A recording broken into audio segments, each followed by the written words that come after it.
all about writing with Ben and Sara.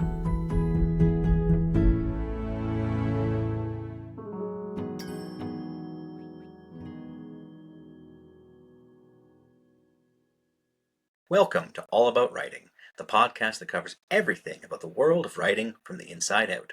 This is episode 42, part 8, on our series on writing craft. I'm Ben, here with my co-host Sara, who is an award-winning, best-selling author, screenwriter, editor, and TED Talk presenter. And I am Sara, here with my co-host Ben, who is an award-winning, best-selling author and ghostwriter, editor, and publisher. And today we are talking about tenses, verb tense, and specifically past tense and present tense, or present versus past, but either way, verb tenses. And Ben and I are kind of excited about this because we both write in different tenses, kind of as our standard voice. I think like I've written in past tense under duress at certain times. I'm sure you've touched on present tense certain times, yes, under duress. Yeah. But, our voices tend towards one or the other. And I distinctly remember arguing with you early on when we first started working together. And you came to me and you said, Sara, you write historical fiction, and this is written in present tense. And I don't know if you actually said this, but you alluded to the fact that like this just isn't done.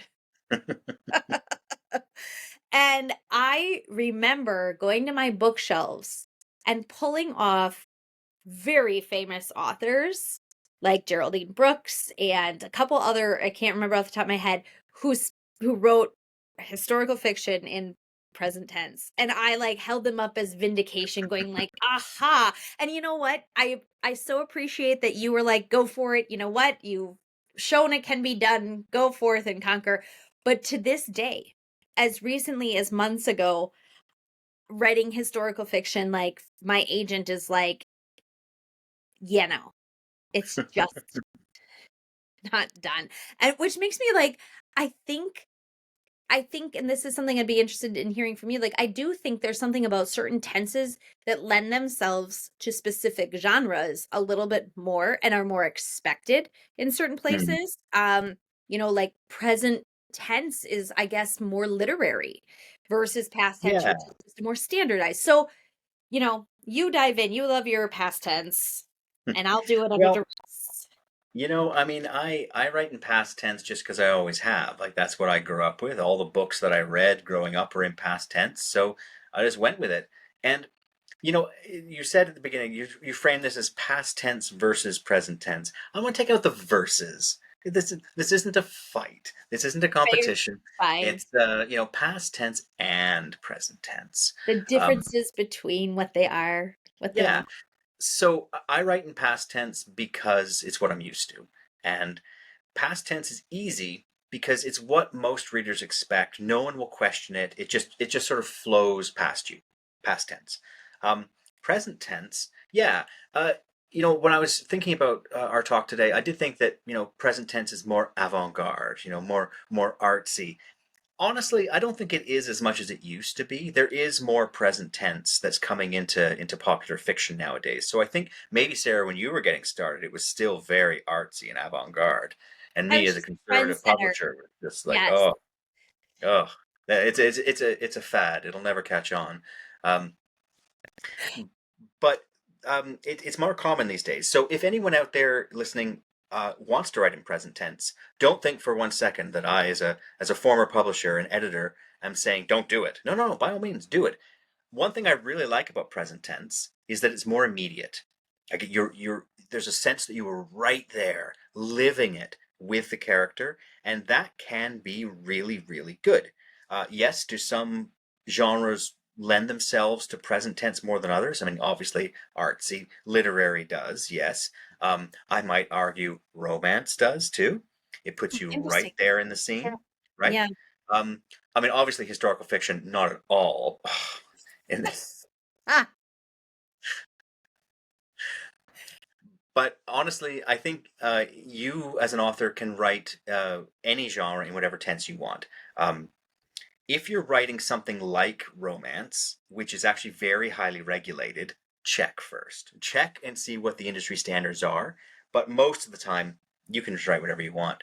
Um, that's why I like present tense, because of the immediacy of it. It really brings you in close. Past tense doesn't have that. It just sort of flows past you and you don't even notice it. So, so there's a point for present tense. I'll give you that. Yeah, well, and I think too, we should maybe backpedal a little and remind people what we're talking about in terms of past tense and present tense. So present tense, you'd write the word I sit at the table and pick up a pen. You're speaking it as it's happening Hmm. versus I sat at the table and picked up a pen. Yeah. And it's subtle.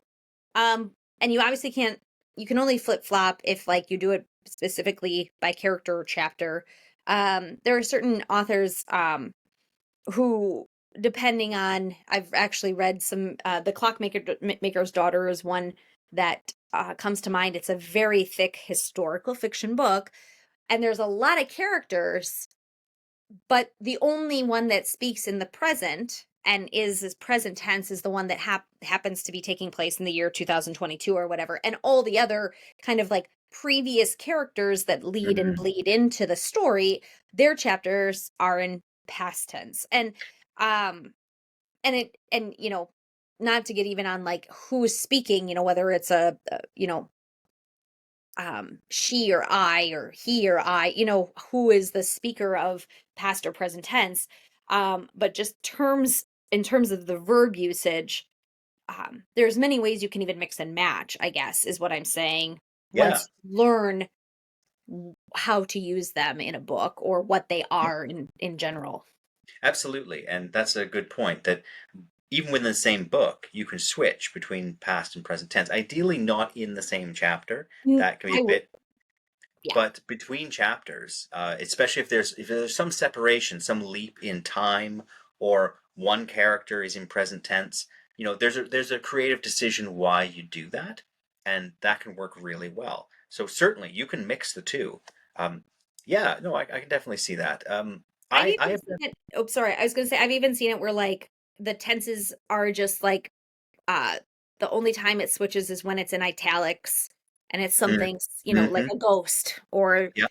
a letter or whatever, something like Yeah. that. Anyway, sorry to interrupt, but Yeah, yeah. no, it's okay. I mean, I have written in present tense in one of my short stories. And the reason I did is because I wrote it in past tense, but the way the story ends, it actually ends on a question mark. So you don't know whether the narrator survives or not. And Mm. my editor said, if we don't know if the character survives, how can it be in past tense? So I thought, I could go Yeah. back and rewrite the whole thing in present tense, but I didn't want to because I was resisting it back then. But what I did instead is the last scene. I switch from past tense to present tense, which again creates an immediacy because at that moment in the story, the hero is in a lot of peril. And I think that even closes in a little more because now we're in present tense. Like I've shifted. And the reader, if they're into the story, may not even realize I've done that. They will just feel different. Something has changed here. The whole tone has changed.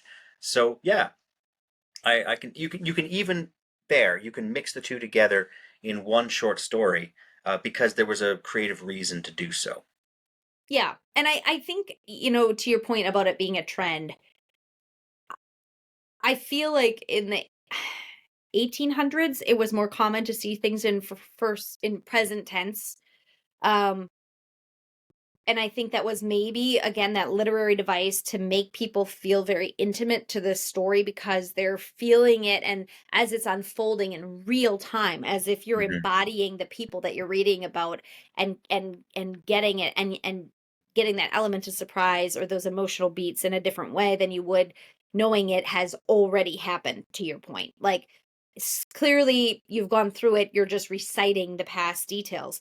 But I Hmm. think that it's more than just a literary device. It's also just well, it is, but it's also just that standard like um standard way of what we're used to reading, and then it becomes the norm, and then anything else is avant-garde, and it just goes back and forth again, like over a century of what's considered kind of the average book. Because I would Mhm. still say, even though, as you're saying, you're seeing more present tense, that, like you said, the majority of the books are written in past tense.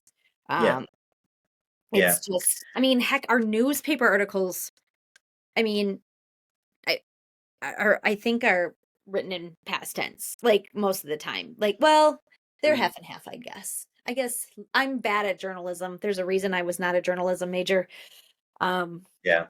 but, I just, um, I like present tense. It's where my voice lands, and I think Mhm. that's something to talk about a little bit, is that tense can also just be what you sound like in your head that comes through your fingers on the page, and that tense usage is just part of how it flows out of you and your voice, because there are times when I know I'm writing in past tense. I know I'm writing in past tense and I can get into the flow, but all of a sudden my brain will switch on me halfway in a sentence even, and I Mhm. won't even notice. And Mhm. then when I'm going back later, I'm like, are you kidding? I wrote 4.5 pages just randomly in the wrong tense and I didn't even notice. And I gotta go change it all. Yes. It's so Um, annoying. I am your editor. I know. I don't think I've been that bad. It has definitely happened, and Yes. yeah, Yes, I definitely. know, I miss it sometimes. It's true. It's fun. I think you're right. Each author needs to sort of find their voice and their style. And if you as an author find that present tense is where you live, great, go with it, go with it. Own it. And I think you can tell really really good compelling stories with present tense. You know, it is a little more interesting. Past tense is yeah, it's the standard. You can't go wrong with it. You cannot go wrong with it. Um, but if you are trying to get across a certain effect or a certain intimacy, then present tense, I think, can be really powerful. I wanna talk a little bit about what your opinion is on using present tense or past tense in nonfiction books. You and I have both written nonfiction in various forms. Hmm. Um, do you feel one lends itself better to nonfiction than another? Does it depend on the type of Um, nonfiction? yeah, like if you're writing a history book, then past Oh, tense definitely works yeah, better. But yeah. if you're writing a self-help book, then present tense can work very well because you're talking about right now, right now, right now. You and me, we're talking about this thing that's going to improve your life. So present tense can work very well in things like self-help. Okay. Yeah, I wanted to get your thoughts too, because Yep. um I've written, some nonfiction, and it's usually past tense, but they've never been self-help, or they've never been business, or stuff with bullet points where it's like, Yeah. here are the 10 things you should do to get this effect. You Yeah. know, wake up every morning and do this. Not Yeah. you woke up every morning. Yeah, and I mean a business book too, because it's often talking about the state of business today. This is what businesses do today. This is what you need to do as an aspiring CEO. Uh, so if it's talking about the here and now, writing in present tense makes perfect sense. Yeah, actually, I would say it's more common in nonfiction than it is in fiction Sure. because it, Unless it's it is. It's memoir. the immediacy of it. Right, yeah, yeah, unless it's memoir, like you said, history, where the things have Yeah, already happened and you're recounting them. I think yeah, that that's would be just weird. something. Yeah, yeah, would be weird, like, "I am getting married today in 2006." Yeah, What? No. yeah, yeah. Um, yeah, I just think, that's maybe just something that we should just leave with writers, is that tense, whichever feels the most comfortable to you, Mhm. you're most consistent with on the page, and you're not flip-flopping back and forth, and you kind of are always consistently writing in present tense or past tense. That's a piece of your voice as a writer, and that's just something to be aware of Yep. um going forward. And you might get pushback. I still get pushback sometimes. You might get pushback on that, but it at some point you'll be able to be like, and you might even fall on your sword on that, like I kind of did with this. It's like, no, this is just what they are.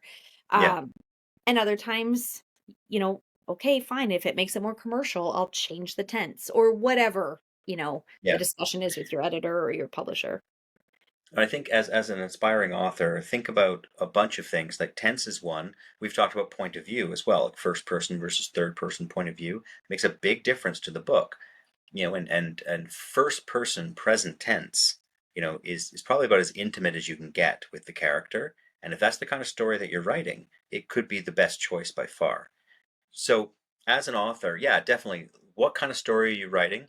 Definitely look at what are the norms in your genre. I mean, it's good to know that. You can break them if you want, but be aware that you're doing that. Don't fall into like a rookie mistake of just doing something that is forbidden, um, unless you're really confident that you know what you're doing.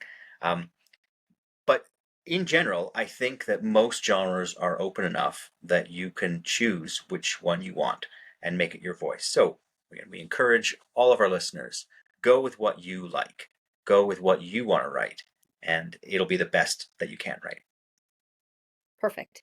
That's the best ending. All right. Well, I think on that, we're going to call it a show. That is our episode for today. So, everyone, thanks for listening. Please don't forget to subscribe, and so you don't miss out on any of our chats. And do feel free to leave a review; it really does help us a lot. If you're looking for any help with any aspect of your writing, we recommend our friends at Cascadia Author Services. You can find them at cascadiaauthorservices.com. And you can catch up with Sara at saradahlman.com and on Instagram. And you can find Ben at bennettrcoles.com as well as on Facebook and on Instagram. Thanks again for joining us today. Please reach out if there are any topics you'd like us to cover on here. Otherwise, we'll see you again when we next chat all about writing. This has been All About Writing with Ben and Sara.